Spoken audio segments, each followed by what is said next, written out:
আপনারা এখন দেখছেন সনাতন মিডিয়া প্লাস। চ্যানেলটিতে নতুন হলে এখনই সাবস্ক্রাইব। জিজ্ঞাসা করব আমার জীবনে জিজ্ঞাসাটা,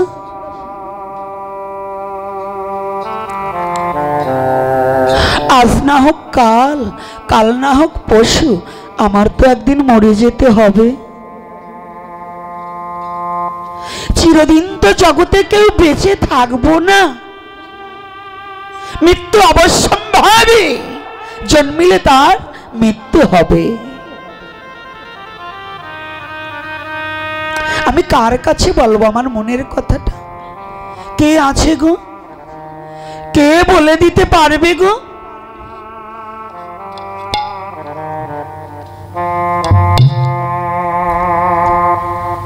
চুপ করে বসে আছে, কিন্তু এমতি অবস্থায় হঠাৎ করে ভগবানের কৃপা বর্ষিত হয়েছে।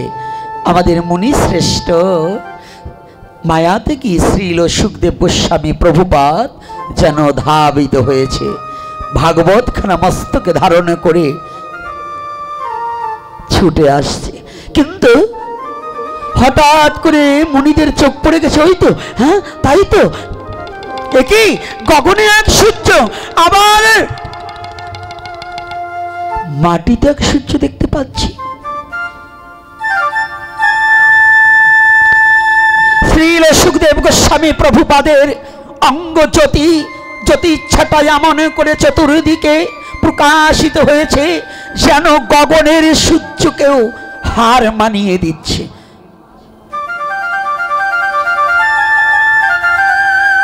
শুদ্ধ কৃষ্ণ ভক্ত মায়াতে গীতায় তার তেজ এবং তার বীর্য, তার হুঙ্কার কত, এটা একটু বুঝে নিতে হবে। তারা কখনো কাপুরুষ নয়, শুদ্ধ ত্যাগী ভক্ত কখনো কাপুরুষ হয় না। তারা সদা সর্বক্ষণ সত্যকে বুকে জড়িয়ে ধরতে পারে, সত্যটাকে বলতে পারে। এজন্য সনাতন ধর্মের আর্য মহর্ষিরা বদনে যাহা বলছে সব সত্য বলেছে, মিথ্যার আশ্রয় কোনোদিন করেনি।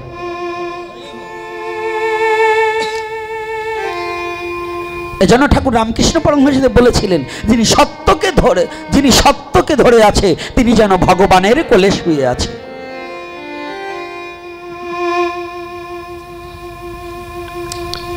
শ্রীল সুখদেব গোস্বামী প্রভুপাদের আগমন বার্তা দেখেই সমস্ত কেহ কেহ উঠে দাঁড়িয়ে কাঁপছে। কি গগনের সূর্যের চেয়ে এদিকের সূর্যটা যেন কি সূর্যকে ছুটে এসে আর একটা খণ্ডিত হয়ে পড়ে গেল। সমস্ত মহর্ষিরা মুনি ঋষিরা উঠে দাঁড়িয়েছে, করজোড়ে দাঁড়িয়ে আছে। কিছু দূর আসতে না আসতে দেখতে পায় দিব্য ছটায় অঙ্গের জ্যোতিতে অন্ধকার জায়গাটাও যেন আলোকিত হয়ে গেছে।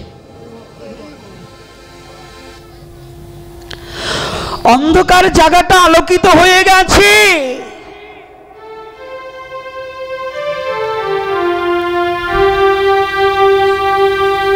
ছুটে আসছে, এমনকি কৃষ্ণ দৈপায়ন বেদব্যাসে উঠে দাঁড়িয়েছে। পুত্রের জন্য পিতা পর্যন্ত করজোড়ে দাঁড়িয়ে পড়েছে। যখনই দাঁড়িয়ে পড়েছে, এদিকে শ্রীল সুখদেব গোস্বামী আগমন বার্তায় মহারাজ পরীক্ষিত তাকিয়েছে। কি কে গো? যখনই নিকটবর্তী এসেছে, বদন খানা দূর হতে দর্শন করার সাথে সাথে মহারাজ পরীক্ষিতের হৃদয়ে আনন্দে ভরে গেছে। হ্যাঁ, এই তো আমি পেয়েছি, আমার সেই মনের মানুষটিকে আমি পেয়েছি, যার কাছে আমার জীবনে জিজ্ঞাসা করিতে পারিব, আমার মনের কথা খুলে বলিতে পারিব। আমি পেয়েছি।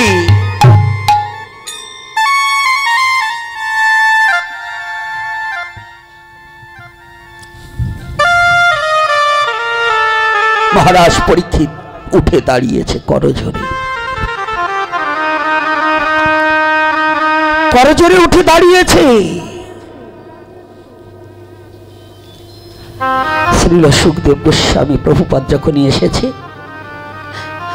রাজ চক্রবর্তী রাজ সম্রাট মহারাজ পরীক্ষিত ভূলুণ্ঠিত হয়ে শ্রীল সুখদেব গোস্বামীর শ্রীপাদ পদ্মে পড়ে গিয়েছে, প্রণাম করেছে। প্রণাম হই তব চরণে।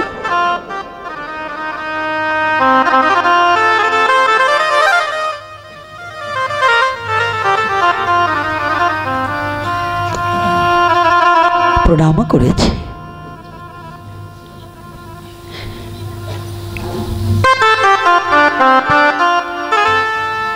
রাজ চক্রবর্তী মহারাজ পরীক্ষিত গায়ের উত্তরীখানা আসন করে পেতে দিয়েছে।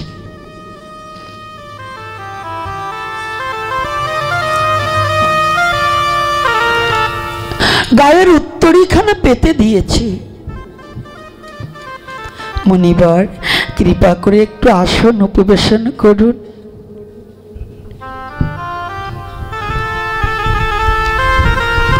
আপনি একটু আসন উপবেশন করুন। ভালো করে বুঝে নিতে হবে এখান থেকে আমরা কি শিক্ষণীয় আছে। আমরা তো আজকাল সনাতন ধর্মের ছেলে মেয়ে সাধুগুরু বৈষ্ণব দেখলে দণ্ডবোধ করি না, নিজের মা বাবাকেই প্রণাম করি না। মন্দির দেখলে আজকাল ছেলে মেয়ে নয়, ভালো ভালো ভদ্রলোকদের দেখি, বাবু চাকরিজীবী, তারা কি করে দূর দিয়ে হেঁটে যায়, মন্দির দেখলে মাথাটাও একটু নিচে করে না, এরকম করে। কি এরকম করে না? বলুন, সত্য কথা বলুন, কি করে? এরকম করে না?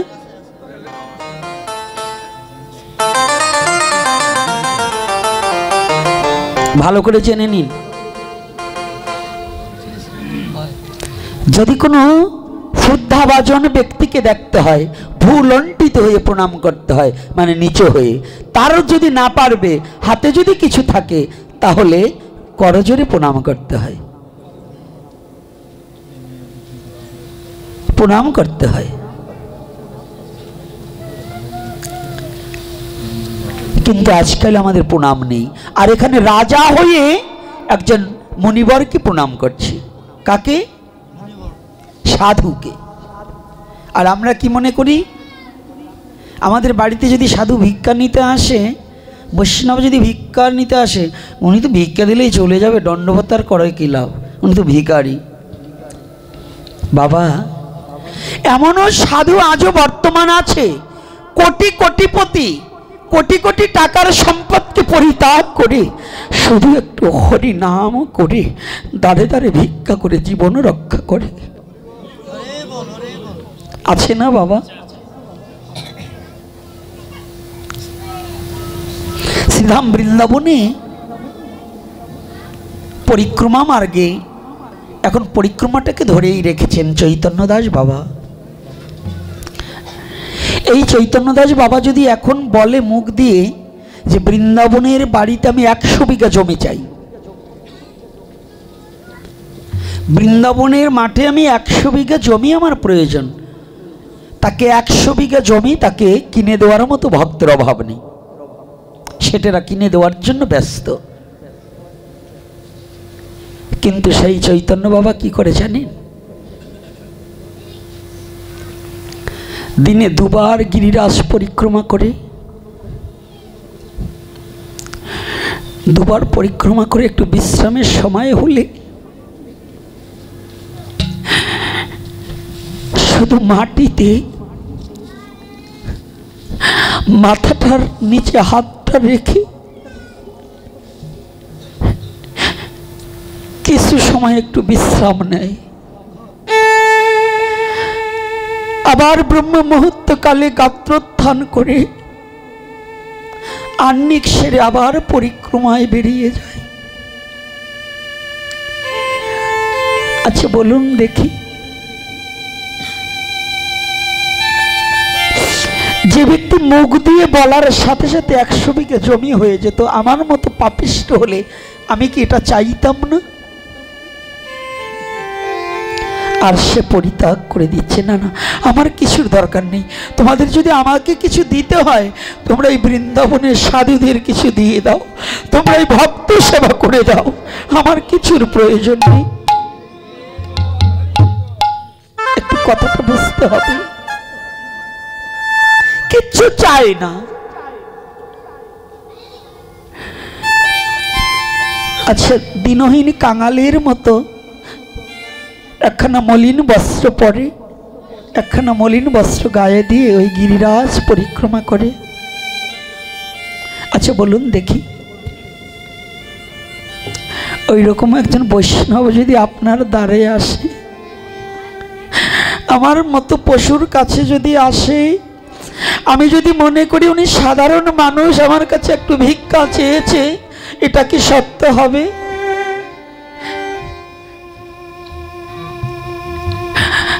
আজ ধনী ভিক্ষার বেশ ধারণ করে কোনো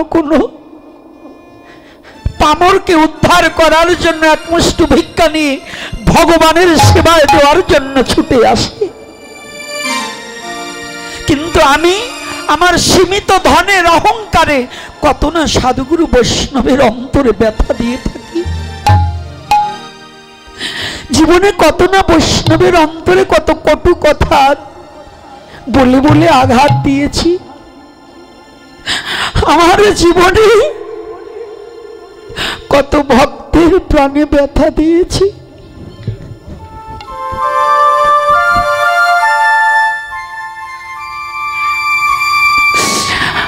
আমার মুখের কুবচনে কতজনের হৃদয়ে কত আঘাত দিয়েছি।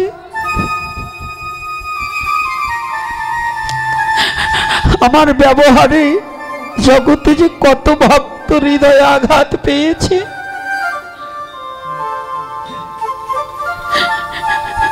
বলো বলো কি হবে যে আমার গতি, বলো বলো কি হবে যে আমার গতি, আমার গতি। বলো এ জগতে কি হবে যে আমার গতি, বলো বলো কি হবে যে আমার গতি। ওরে আমি ভক্তের সাথে করেছি অপরাধ, ওরে কি হবে যে আমার গতি। ওই আমি করেছি অপরাধী অপরাধী, বলো হবে যে হবে যে আমার গতি। ওরে আমি বৈষ্ণব চরণে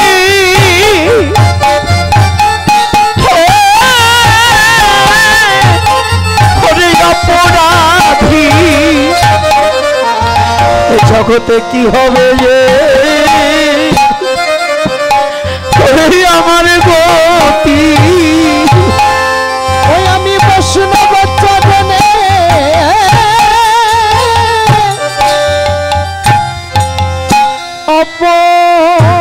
অপরাধী, জগতে কি হবে,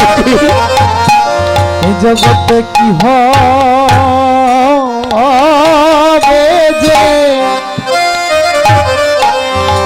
আমার গতি। জগতে আমি বৈষ্ণব সেবা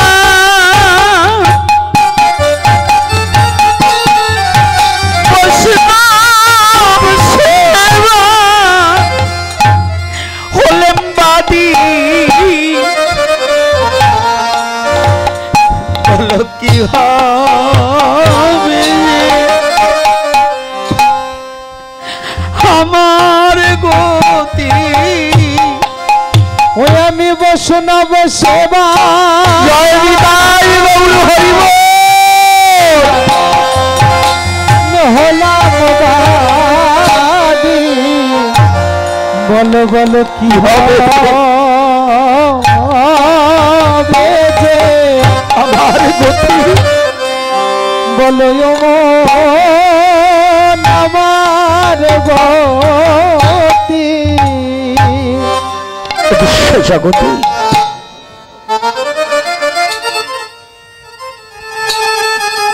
কখনো বৈষ্ণবের চরণে মাথা থেকে অবনত মস্তকে কোনোদিন দণ্ডবোধ করিনি। রাজাদের আজ মহারাজ পরীক্ষিত শ্রীল সুখদেব গোস্বামী প্রভুপাদের শ্রীপাদ পদ্মে পড়ে গিয়েছে, প্রণাম করেছে। প্রণাম হই তব চরণে মুনিবর।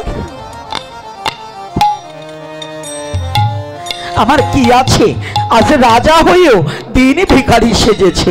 আমার কি আছে, আমি কোথায় আপনাকে বসতে দেব? কৃপা করে বসে পড়ুন।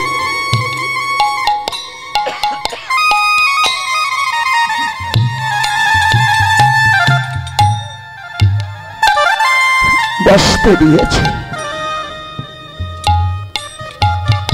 শ্রীল সুখদেব গোস্বামী প্রভুপাদে বসেছে।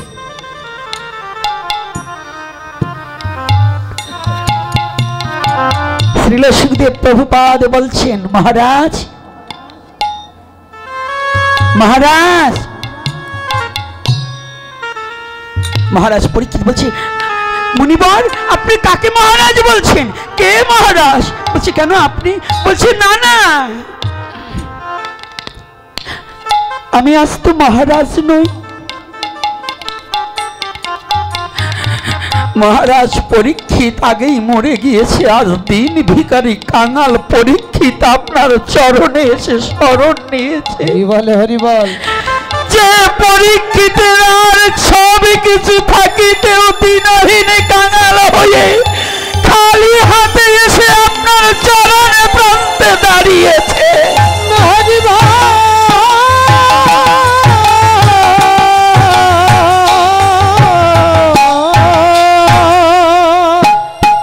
পরীক্ষিতের আজ কিছু নেই, দিনহীন কাঙাল হয়ে দাঁড়িয়েছে, কাঙাল বেশে দাঁড়িয়েছে। আমাকে নিরাশ করবেন না, আমাকে আপনার চরণ থেকে বঞ্চিত করবেন না। আমার জীবনে জিজ্ঞাসা নিয়ে ছুটে এসেছি, বড় আশা করে এসেছি, বড় আশায় বহুবিধে এসেছি। আমার এই আশা থেকে আমাকে বঞ্চিত করে দেবেন না।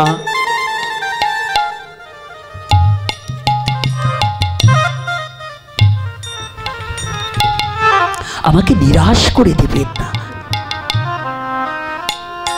হ্যাঁ মহারাজ,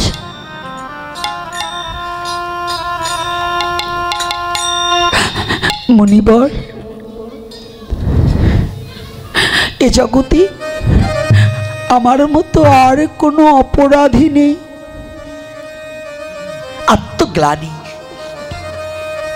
অপরাধ করার পরে প্রায়শ্চিত্ত 1000 বার করেন, যদি আত্মগ্লানি না আসে ততদিন পর্যন্ত পাপের মুক্তি হয় না, পাপের প্রায়শ্চিত্ত হয় না। শুধু মাথা চেঁচে ঘোল ঢেলে আর ওই মন্ত্রপুত হলে যদি মন থেকে আত্মগ্লানি না আসে, অপরাধের অনুশোচনা না আসে, ততদিন পর্যন্ত প্রায়শ্চিত্ত হয় না। আপনি যত অপরাধ করেছেন, এই অপরাধের যদি অনুশোচনা না জাগে, হৃদয়ে মাঝে যদি আত্মচৈতন্য বোধ, জ্ঞানের অনুশীলন না জাগে, এই আপনি কি অপরাধ করেছেন, এজন্য আপনার কি করা কর্তব্য, এই বোধগম্য যতদিন পর্যন্ত না হয় ততদিন পর্যন্ত আপনার পাপের মুক্তি হবে না। ভেবেছেন আমি গোপনে পাপ করেছি, কেউ জানে না? হ্যাঁ, এইটা ভাবছেন? আরে না, জানার একজন আছে কিনা? রাধে রাধে আছে তো? মনে হয় নেই। যদি থাকতো তাহলে আমরা এত পাপ কার্য করতাম? থাকলে কি আমরা এত পাপ কার্য করতাম? আমরা কি করি? আমরা করি কি? আমরা ভাবি কেউ দেখেনি, কাকের মতো হয়ে গেছি। হ্যাঁ, কাকে যেমন চোখ বুজে আগে ছোনের ঘরের মধ্যে কিছু রেখে দিত, ভাবতো কেউ দেখেনি। আমরাও তাই ভাবছি, অপরাধ করছি, ভাবছি কেউ দেখেনি। না না, এটা ভাবা যাবে না। দেখার একজন আছে। তুমি যত গোপনেই কাজ করো না কেন, আমার ভগবান যত 60 হাত মাটির নিচে বসেও যদি তুমি অপরাধ করো, সমস্ত অপরাধ তিনি দেখে, তিনি জানে, তিনি বোঝে। সমস্ত অপরাধের শাস্তি তোমার ভোগ করতে হবে হবে হবে, আজ না হয়তো কাল। অপরাধ থেকে কখনো, প্রারব্ধ কর্মফল থেকে কখনো মুক্তি পাবে না। তুমি জমিদার হয়ে ভাবছো আমি যা করব তাই, তুমি ধনাঢ্য পরিবার হয়ে ভাবছো যে আমি যা বলবো এই মহল্লায় তাই শুনবে। হ্যাঁ, আমি জমিদারের বউ, আমি যা বলবো তাই শুনবে। কিচ্ছুতে কাজ হবে না। হ্যাঁ, জমের হাতে কোনোদিন ওই বড়াই চলবে না গো। চলবে? কি কষ্ট লাগতেছে নাকি আলোচনায়?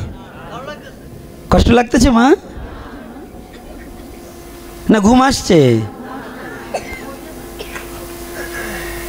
ঘুম আইলে খবরও আছে। জয় শ্রী রাধে রাধে। যাক, এইবার যখনই মহারাজ পরীক্ষিত শ্রীল সুখদেব গোস্বামী প্রভুপাদের চরণ বন্দনা করে বলছে, আমার একটা জিজ্ঞাসা। জিজ্ঞাসাটা কি? একটা জিজ্ঞাসার কারণে এই 18,000 শ্লোক ব্যক্ত করতে হয়েছে। কত হাজার? ভাগবতের কত হাজার শ্লোক? জিজ্ঞাসা মাত্র। কায়দাটা আছে, সনাতন ধর্ম, এটা অন্য কোনো ধর্ম নয়। সনাতন ধর্ম বুঝতে হলে জ্ঞানী হতে হবে। সনাতন ধর্ম বুঝতে হলে পরে তার সাধনা করতে হবে। সনাতন ধর্ম বুঝতে হলে তার ত্যাগী হতে হবে। এই ব্যাপার কি রে? ওগুলো কোন জায়গায়? তাহলে আমাদের সদা সর্বক্ষণ একটা কথা জেনে নিতে হবে যে আজকে মহারাজ পরীক্ষিতের একটা জিজ্ঞাসা, জীবন জিজ্ঞাসাটা কি? আসন্ন মৃত্যু ব্যক্তির কিম কর্তব্য? প্রশ্ন করলেন একটা, আসন্ন মৃত্যু ব্যক্তির কিম কর্তব্য? অতি সন্নিকটে যার মৃত্যু, সেই ব্যক্তির কর্তব্য কর্মটা কি? ভালো করে বুঝে নিন। আপনারা কত বছর বাঁচবেন কে বলতে পারেন? একটু বলে দেন তো আমাকে। মা পারবেন? কতদিন বেঁচে থাকবো?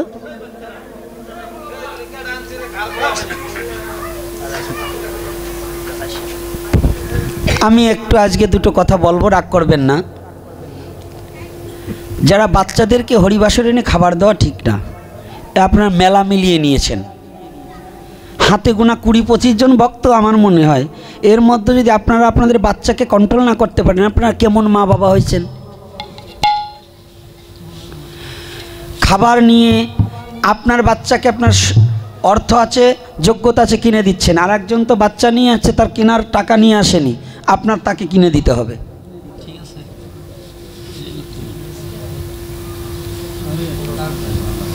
বাচ্চা ছেড়ে দিচ্ছেন, ওই যে ওরা নিজের আর একজনের চুল ধরে টানাটানি করছে, ওরা কথা বলছে। আমি যে এত কথা বলছি আপনাদের, আপনার বাচ্চাটাকে আপনার কাছে এনে বসালে কি হয়? বসালে কি হয়? ফাজলামি শুরু করেন আপনারা।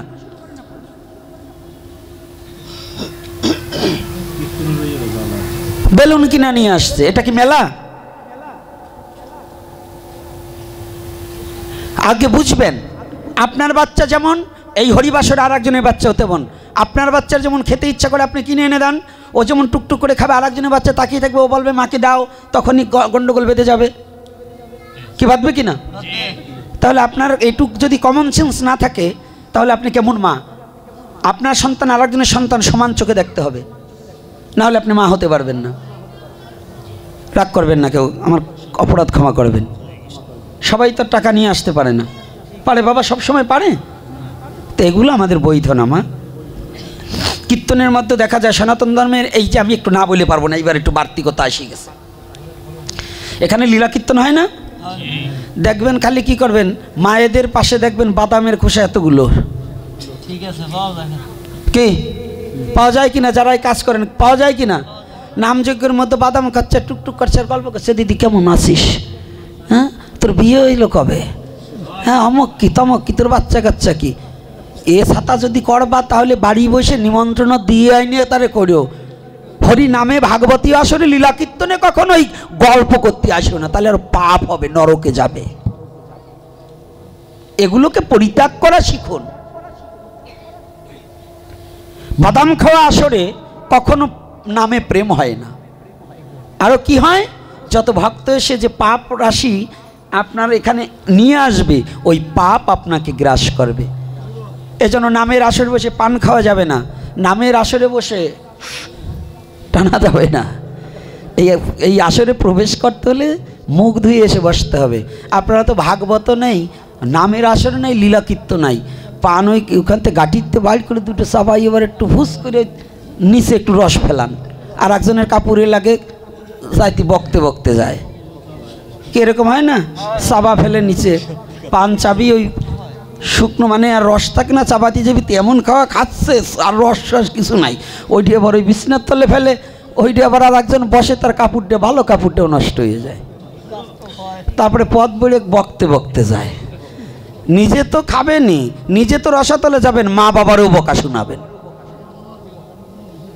আজকে যা বললাম, ওই যাবার সময় যেন একটু কান্দরি যাই, আর কোনোদিন কোনো আসরে যাই এইসব করবো না, ঠিক আছে তো? আর আজকে আবার এই পাশে একটু পাইনেট করি, তারপরে যাব। আমার কয় বাবারে দেখছি লুঙ্গি পরে আসছেন। এই ভাগবতে কিন্তু লুঙ্গি পরা আসর না, এখনো বয়স হয়ে গেছে, দীক্ষা নিয়েছেন, তা গুরুদেব যদি না শিখায় তো ওরকম গুরুদেবের কাছে থাকবো কে? গুরুদেবের শিক্ষণীয় বিষয়বস্তু গুরুদেব শিখিয়ে দেবে যে বাবা ভাগবতী আসরে, বৈষ্ণবী আসরে, নামযজ্ঞে কখনো লুঙ্গি পরে যেতে নেই। 30 বছর 40 বছর ধরে দীক্ষা নিয়েছেন, যদি এখনো স্বভাব পরিবর্তন না করতে পারেন, এ দীক্ষা নিয়ে লাভ হয়েছে কি? দীক্ষা নেওয়ার পরে যদি নিজের চরিত্রের পরিবর্তন না ঘটে, বুঝবেন তাহলে আমার দীক্ষায় কোনো কাজ হচ্ছে না, দীক্ষার কোনো ক্রিয়া শক্তি হচ্ছে না। এটাই দীক্ষার তাৎপর্যতা বিষয়ক। আপনাদের চরিত্রের পরিবর্তন ঘটতে হবে। ভাগবত কেন প্রয়োজন? এই নামযজ্ঞ, নাম যদি সর্বশ্রেষ্ঠ হয়, ভাগবত আগে কেন প্রয়োজন? কেন ভাগবত দিচ্ছেন? কয়দিন ভাগবত? 3 দিন না? এই 3 দিন ভাগবত দিচ্ছেন কেন? এত টাকা খরচ করে লাভ কি? অর্থাৎ জমিতে ফসল লাগাবার আগে যেমন পরিষ্কার করতে হয় বীজ বোনার আগে, তো নাম বীজটাকে বপন করার আগে ভাগবত দিয়ে আগে পরিষ্কার করতে হয়। ভাগবত হচ্ছে ভক্তি শাস্ত্র। তো যতদিন পর্যন্ত ভাগবতে ভক্তির উদয় না হবে, ভক্তিযুক্ত পাত্র যদি দেহটা না হয়, তাহলে ভাগবতীয় কথা, এই হরিনাম হৃদয়ে ধারণ করা সম্ভব নয়। এজন্য সনাতন ধর্মে নামযজ্ঞের আগে গীতা ভাগবত পাঠ দিতে হয়। কি একটু মাইকিং করছিলেন? এই যে আজকে পাঠ হবে, মাইকিং করছিলেন? করেন নাই। আর পাশেও সেইভাবেও না। নাম আমার রবীন্দ্র বাবা বলছে নাম দিয়ে দিয়েছি, কিন্তু নাম দেওয়াটা বড় কথা না। এখন দেখবেন চিঠি অনেকে পড়ে না। ফেসবুকে, এইখানের ছেলেরা যদি ফেসবুকেও দেওয়া থাকতো, প্রচার করা থাকতো যে অমুক দিন অমুক আসতেছে, দেখতেন আপনাদের এই স্টেজে জায়গা দিতে পারতেন না। কম আছে, আমিই পাই নাই। তো এই জন্য আপনারা যার সাথে যার লিঙ্ক আছে, যদি শেয়ার করে করে এইগুলো প্রচার করতে তাহলে থাকেন। ভাগবতে কি লাভ হয় না? তাহলে এটাই কি হয়, কিছু ভক্ত হলে পরে আমারও কথা বলার সুবিধা হয়, আপনাদেরও প্রচারটা বেড়ে যায়, আর আনন্দ বেশি হয়। তো এজন্য আপনাদের সদা সর্বক্ষণ খেয়াল রাখতে হবে। গত বছরও বলেছিলাম, এসে একটা দণ্ডবোধ করব, সেই জায়গাটাও পাওয়াই কষ্ট। তারপরেও আপনাদের স্টেজ এবং সমস্ত কিছু ভালো, আয়োজনও ভালো, কিন্তু ভক্ত সংখ্যা কম। আয়োজন ভালো কিন্তু ভক্ত সংখ্যা কম। প্রচারের আরও প্রচার করতে হবে। প্রচার করবেন এমনভাবে প্রচার করতে হবে যে এটা নবনিত্য বৃন্দাবন হয়ে যাবে। ভক্তে ভক্তে একাকার হয়ে যাবে। আজকে গাজীপুর থেকে ভক্ত আসার কথা ছিল, আসছে কিনা আমি জানি না, ফোন করেছিল। আচ্ছা, নরসিংদী থেকে আসছে কে? আসছে, আসবে তাই না? কয়েকজনে ফোন করা হয়েছে, মানে তারাই ফোন করেছে, বাবা আপনি নাকি আসবেন। এই যে প্রচারটা আর একটু যদি হতো তাহলে আরও কথা বলে শান্তি পাওয়া যেত। আর মায়েরা আপনারা যারাই আসবেন, এই যে আজকে যারা, আগামী দিন বাবা তোমাদের মধ্যে দুজন ছেলে দুটো তিলকের বাটি নিয়ে দু গেটে থাকবে। ঢুকবার সময় ললাটে তিলক টান দিয়ে দেবে বড় করে, লম্বা করে, ঠিক আছে? আজকে নিজেদের ললাটেও নাই আর কাউকে দেও না। এই জন্য তোমাকে শাস্তি দেবো কালকে। কি শাস্তি দেবো ওকে? হ্যাঁ,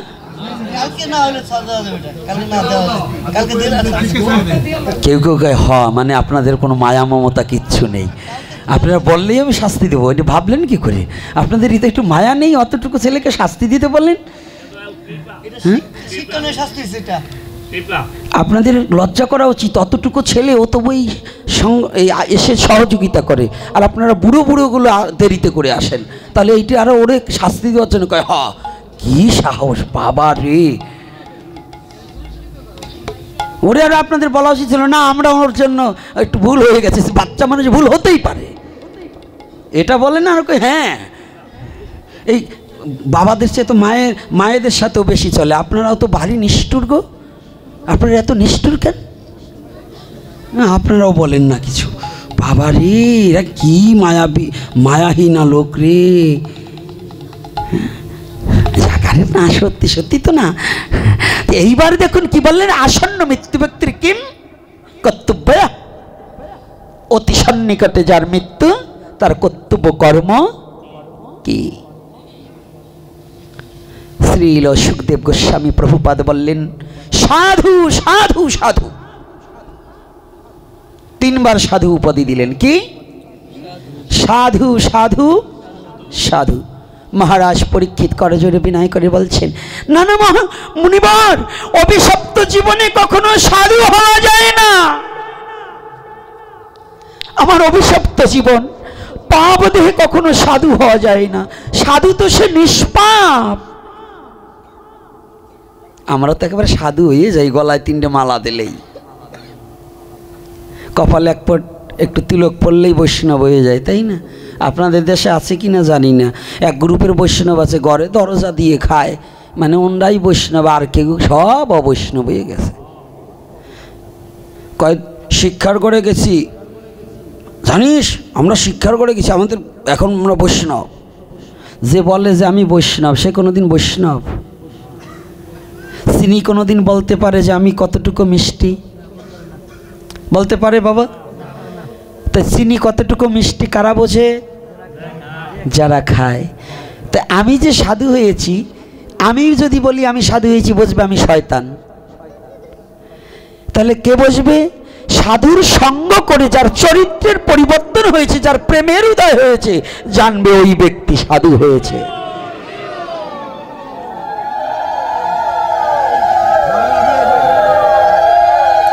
যে ব্যক্তির সঙ্গ করিতে করিতে তোমার প্রেমের উদয় হবে, আনন্দের উদয় হবে, ভক্তির উদয় হবে, দুর্বাসনা দূরে যাবে, জানবে সে সাধু, সেই সে পরম বন্ধু, সেই পিতা মাতা কৃষ্ণ চরণে যেই প্রেম ভক্তি দাতা। এইবার বললেন আমাদের যে এই যে অহংকার না, আর মহারাজ পরীক্ষিত কি বলছে তো একটু ভালো করে শুনুন। মহারাজ পরীক্ষিত বলছেন, না না মহারাজ, অভিশপ্ত জীবনে কখনো সাধু হওয়া যায় না, আমি তো সাধু নই। সুখদেব গোস্বামী বললেন, মহারাজ আপনার পিতামহর চেয়ে অতীব উত্তম কথা আপনি বলিয়াছেন। পিতামহকে? পা গুছিয়ে বসুন, গুছিয়ে বসুন, বুড়ো হন নাই, 80 বছর বয়স হয় নাই, ভাগবতের দিকে পা দিয়ে বসা।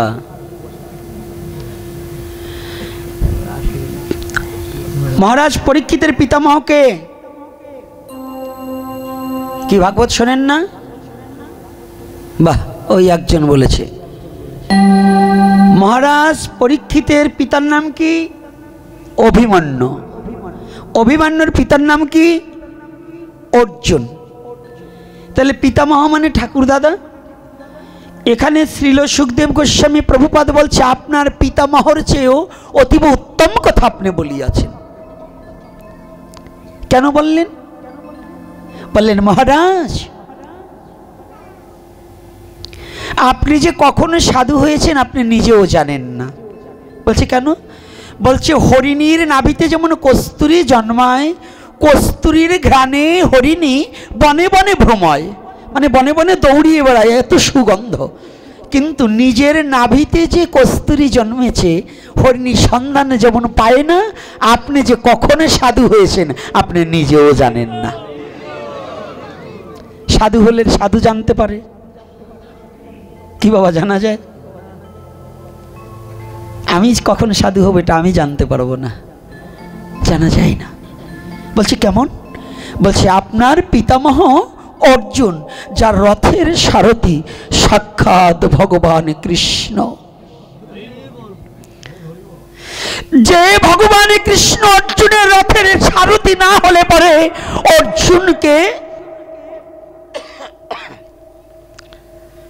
কখনোই রক্ষা করা সম্ভব হতো না।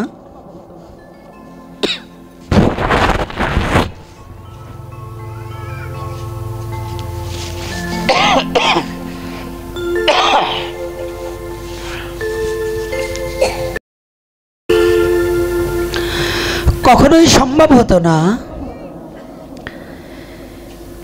সেই ভগবান যার রথের সারথি,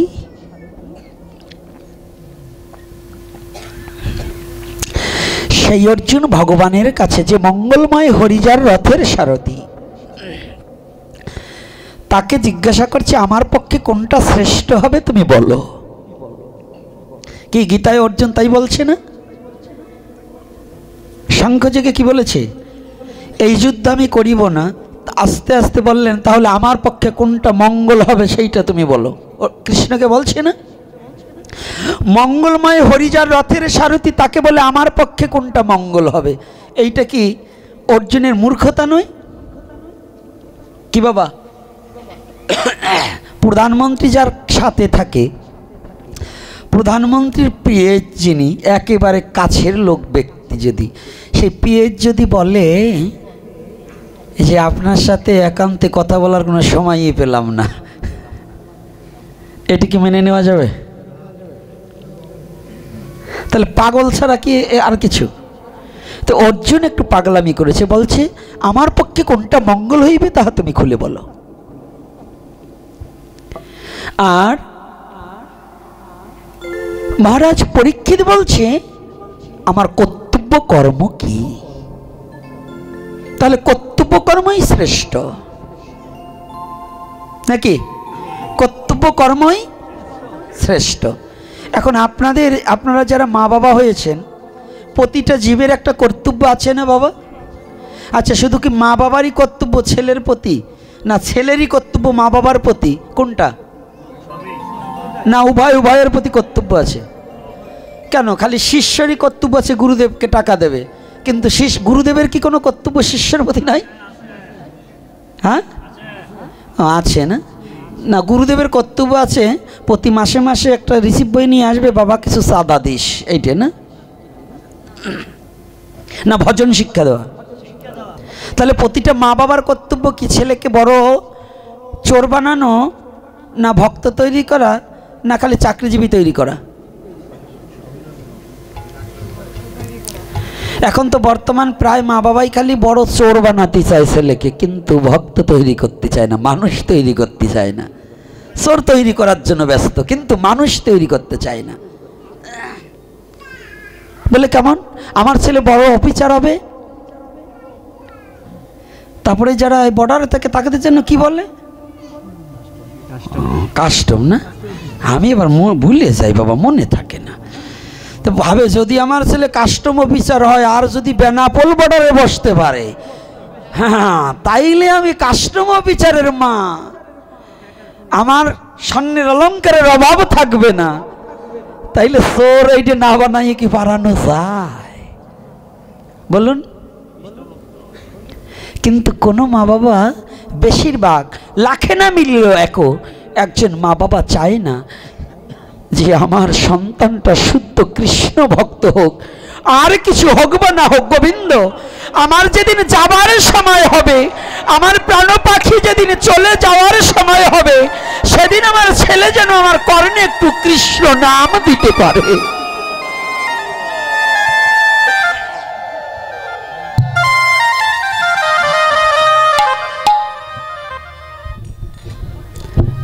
এই জগতে ডক্টরেট করুক, পিএইচডি করুক, যাই করুক না কেন, এমপি, মন্ত্রী, মিনিস্টার যাই হোক না কেন, যদি ভক্তি না থাকে, যদি শুদ্ধ কৃষ্ণ ভজন না করে, তাহলে আপনার মৃত্যু সময় কোনোদিন আপনার সন্তান আপনাকে একটু হরি নাম দিতে পারবে না।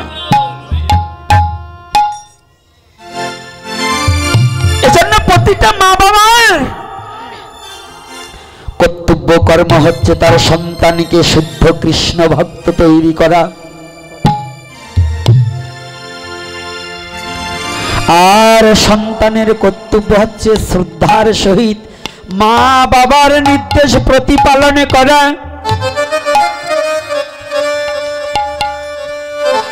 শুদ্ধ চিত্তে সৎ পিতামাতার নির্দেশ প্রতিপালন করিলে ওই সন্তান ভক্তি পরায়ণতা হবে।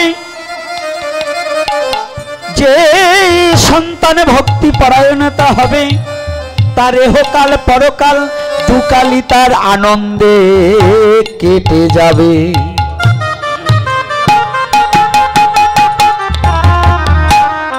তাদের আর নিরানন্দ থাকবে না, তাদের আনন্দের উদয় হবে, সব নিরানন্দ দূরে যাবে, দূরে যাবে।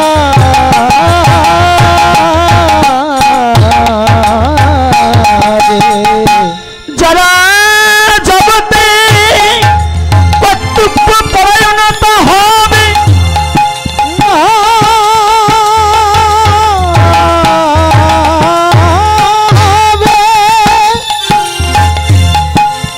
কর্তব্য আর অবশ্য কর্তব্য দুটো কর্ম নয়।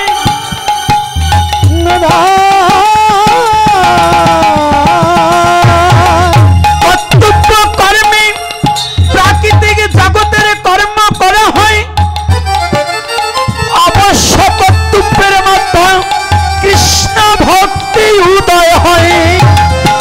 কৃষ্ণ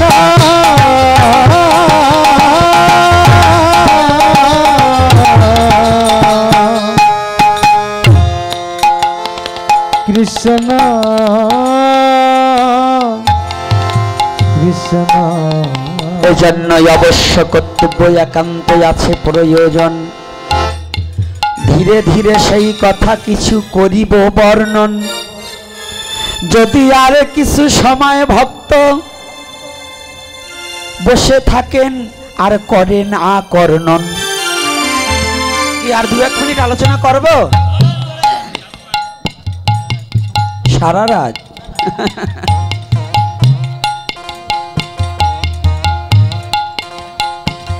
বেশি সময় থাকবে না নে মনের আগ্রহ, কিছু সময় পরে আসবে বিতৃষ্ণা বিগ্রহ।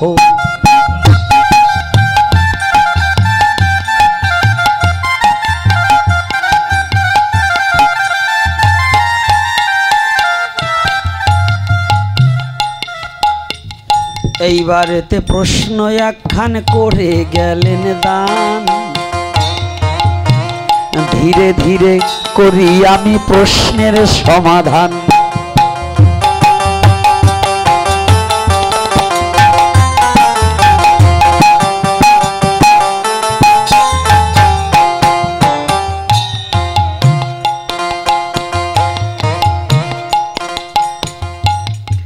জল সেনে দুগ্ধ পান করে রাজহংসরাজ, গরল মথিয়া সুধা তোলে রসরাজ, সাধক কয় বিশেষ সুধারয়, হংস যারা বাছে তারা নিয়েছে।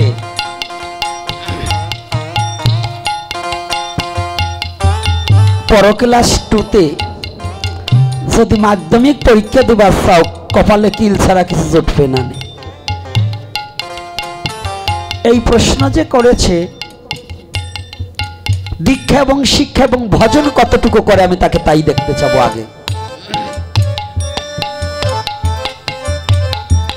শোনা প্রশ্ন করলে উত্তর দেওয়া যাবে না। যেমন একই ভাণ্ডে সকল বস্তু থাকিয়া যে যায়, বিদগ্ধ যারা তাহারা দেখিবারে পায়।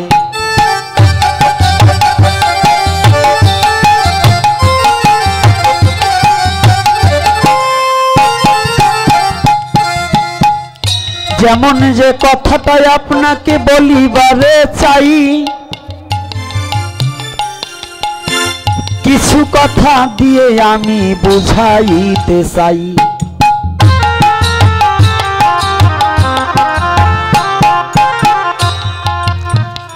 একই মানব দেহে দেখুন যেমন রক্ত মূত্র দুর্গন্ধযুক্ত মল রয়, যাহার যেমন পাত্র তাহা সেইখানেতে রয়। কিন্তু যাচ্ছে ভগবানের অপ্রাকৃত লীলা বুঝিতে হইবে। এক দ্বার দিয়ে তাহা দেহে প্রবেশ করে, আবার বিভিন্ন দ্বার দিয়ে তাহা বাহিরে প্রবেশ করে।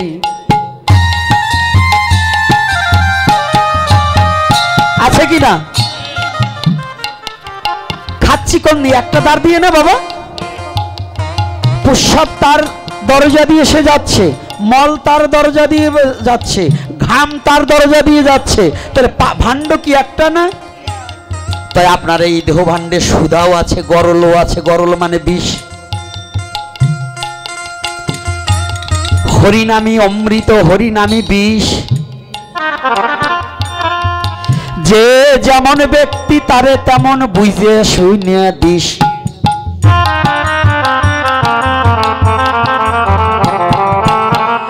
নারীর ভাণ্ডটি যেমন আপনারে জানাই, নারীর ভাণ্ডের মাঝে সুধা গরল আছে জানাইতে চাই।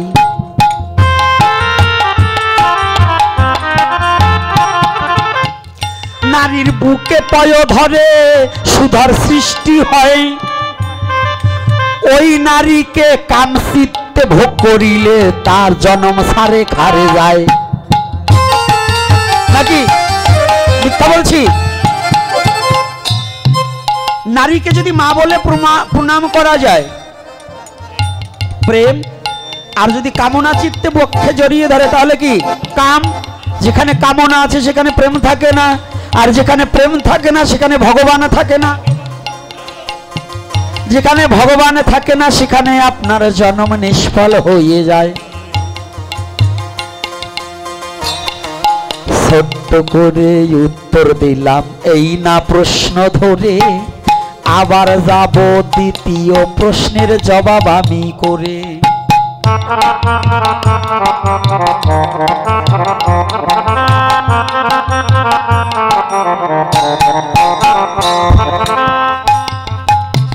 এইখানে বলছে ঈশ্বরই একমাত্র সদ্গুরু, আমার চরণ ধরিস না, আচরণ ধর। এ কে বলছে?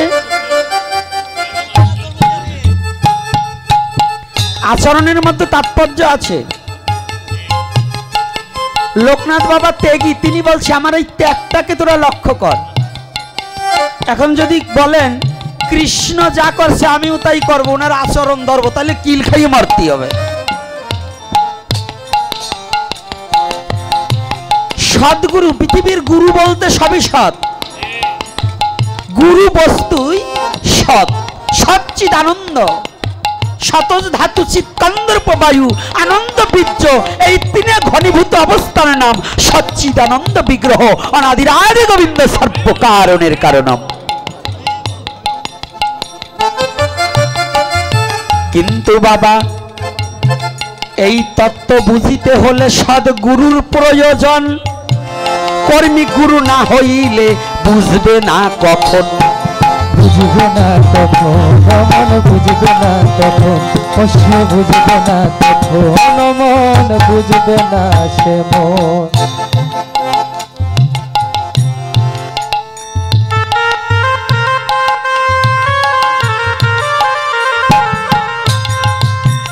কথাটা খেয়াল রাখতে হবে। এই প্রশ্ন যে প্রশ্ন করেছেন ভালো কথা, কিন্তু এটা হচ্ছে তত্ত্ব কথা। এ সহসা ব্রেনে ঢুকবে না, এটা হলো কর্মের কথা। আর এই সাধন তত্ত্বটা কি গুরু অনুগত হয়ে শিখে নিতে হয়, এ মুখ দিয়ে বললে কাজ হয় না। অবিবাহিত মেয়েকে যদি জিজ্ঞাসা করি, মা একটা সন্তান প্রসবের কেমন যন্ত্রণা, সে কিছু বলতে পারবে? তো যারা সাধন না করে তাকে বলার না বলা সমান কথা। এজন্য আগে ভক্ত হন, আর ভক্ত হওয়ার আগে ভদ্র হন। যদি ভদ্র না হতে পারেন তাহলে ভক্ত হতে পারবেন না, আর ভক্ত না হতে পারলে ভক্তি হবে না, আর ভক্তি না হলে মুক্তি হবে না। এইবার তিনটা বানের কথা জানিবারে চাই, ধীরে ধীরে এইবার প্রশ্নের জবাব দিতে হয়।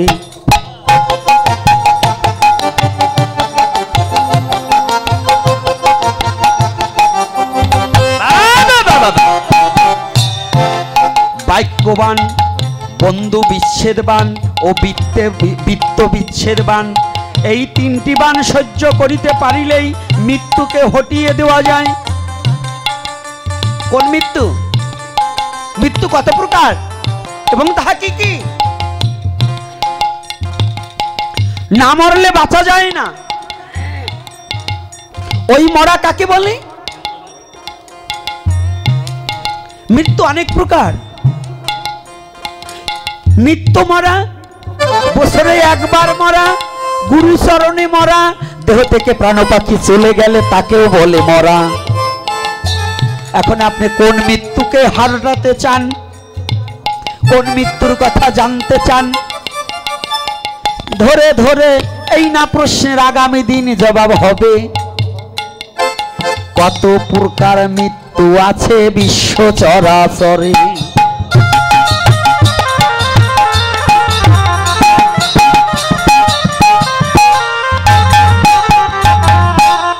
বাক্যবানের কথায় আমি বলিবারে চাই, যদি একটু সময় আপনাদের কাছে এখন পাই। বলবো না, আজকে বলবো না। হ্যাঁ, না আজকে বলবোই না। বলতেই হবে, বলতেই হবে। তা ভাবছেন নাকি আমি না বললে যাব? আপনারা ভাবলেন কেমনি আমি না বলে যাব? আমি কি না বলা জাত? আমার চেহারা দেখলেও বোঝেন না যে এটা না বলে যাবে না? চেহারা দেখলেও টের পান না? বাক্যবান বোঝেন? তাই যে মায়েরা, ও মা পাশে তাকাইও না, সামনে তাকাও। সারা জীবন তো পাশে কত তাকাই, আজকে একটু সামনে তাকাও। আমার হয় না তোরই সামনে বাবা, পিছন চাওয়া ছাড়ি নে, কালার প্রেমে এত জ্বালা আগে জানি নে। এখন দেখি কান্নার নদী বয়, চোখ মুছিলেও জল মোছে না, লোক লাজের নাই ভয়। এই যে বাক্যবান, বান দিয়ে কি হয়? বান হচ্ছে তীক্ষ্ণ, তাই না? বানটা কি? ধনুকে জুড়ে নেয়, তীক্ষ্ণ লাগে কোথায়? অঙ্গে। তাই বাক্যের দ্বারা যে বানটাকে ব্যবহার করা হয়, বাক্যবান দু প্রকার হয়। সাধকের বাক্যবান আর অসাধকের বাক্যবান এক নয়। সাধকের বাক্যবানে মানুষের চরিত্র পরিবর্তন হয়ে মহাসাধকে রূপান্বিত হয়। এটা হচ্ছে আশীর্বাদবান। যদি কাউকে বলে যা যা তুই এটা হয়ে যাবি, যদি সাধক কোনোদিন মন খুলে বলে ফেলে তাহলে কাজ হয়ে গেছে, এটাকেও বাক্যবান বলা হয়। আর একটা বাক্যবান আছে, মানুষকে আঘাত দেওয়া কথা বলা হয় বাক্যের দ্বারা। এজন্য তিনটি বেগ, কায়িক, বাচিক, মানসিক। কায়িক, বাচিক, মানসিক। প্রতিটা মানুষের তিনটা বেগের, 6টা বেগ, তার মধ্যে তিনটা হচ্ছে প্রধান, কায়িক, বাচিক, মানসিক। কায়িক মানে দেহ, বাচিক মানে বাক্য, মানসিক মানে মন। তাহলে কয়টা? তাহলে কাউকে দেহের দ্বারা আঘাত করলে সেটাও আঘাত, কাউকে বাক্যের দ্বারা আঘাত করলে আঘাত, কাউকে মনে মনে আঘাত করলে কেউ না জানুক, ভগবান জানে। যদি মনে মনে কাউকে বকা দেন না, ওটাও ভগবান লিখে নেবে। এই তিনটা বেগকে যিনি জয় করেছে তিনি হচ্ছে ত্রিদণ্ডী। এই তিনটা বেগকে যিনি জয় করেছে তিনি কে? ত্রিদণ্ডী। দণ্ড মানে শাসন। তো এই তিনটা বেগকে যিনি শাসন করে কন্ট্রোল করতে পেরেছে তিনি ত্রিদণ্ডী হয়ে গেছে। এত সহজ নয়। তো এখন এই বাক্যবান কি, বাক্যের দ্বারা কাউকে বৃথা আলাপ করে হরিকথা না বলে বাক্যের দ্বারা মানুষকে আঘাত করা, এটাও একটা বান। বন্ধু বিচ্ছেদ বান, বন্ধুর মধ্যে তাৎপর্য আছে।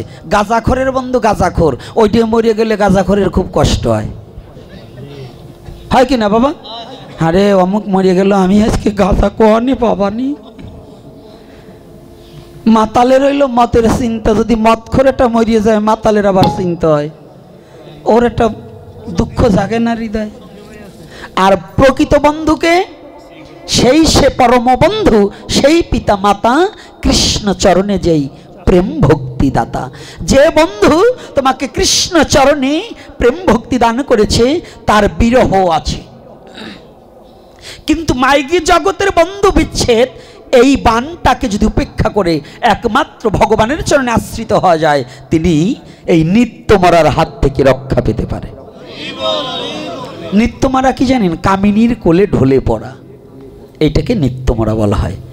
এই মৃত্যুকে রোধ করা যায়, কিন্তু দেহ থেকে প্রাণ পাখি চলে যায়, এই মরাকে কোনোদিন কেউ রোধ করতে পারে নাই। যদি এইটা পারতো তাহলে বাবা লোকনাথ ব্রহ্মচারী মরত না। ভগবান গৌরহরি লীলা সম্বরণ করেছে, তার মৃত্যু বলা যাবে না, ভগবানের কোনো মৃত্যু নেই, কিন্তু লীলা সম্বরণ করেছে। দেহধারী হিসেবে পৃথিবীতে যে যতবার এসেছে তারই ততবার লীলা সম্বরণ করতে হয়েছে। তা আমরা মানব জাতি পঞ্চভৌতিক দেহ, এই দেহটাকে নিয়ে যখন পৃথিবীতে প্রকাশ পেয়েছি, এই দেহটাকে ভূপতিত করে প্রাণ পাখি চলে যেতেই হবে। তাই কে যায় কে থাকে আগামী দিন এই ব্যাপারে কথা হবে। আজকে আমি একটু এমনিতেও শারীরিক দিক থেকে ভীষণ দিক থেকে একটু ব্যতিক্রম আছি, তাই আমার কথায় যদি ব্যথা পেয়ে থাকেন নিজ সন্তানরূপে ক্ষমা সুন্দর দৃষ্টিতে দেখবেন। আর শুনুন বাবা তুমি দাঁড়াও, আর মায়েদের মাধ্যমে মা তুমি দাঁড়াও। এই ভিক্ষায় যাবা, ভাগবত শ্রবণ করলে দক্ষিণা দিতে হয়।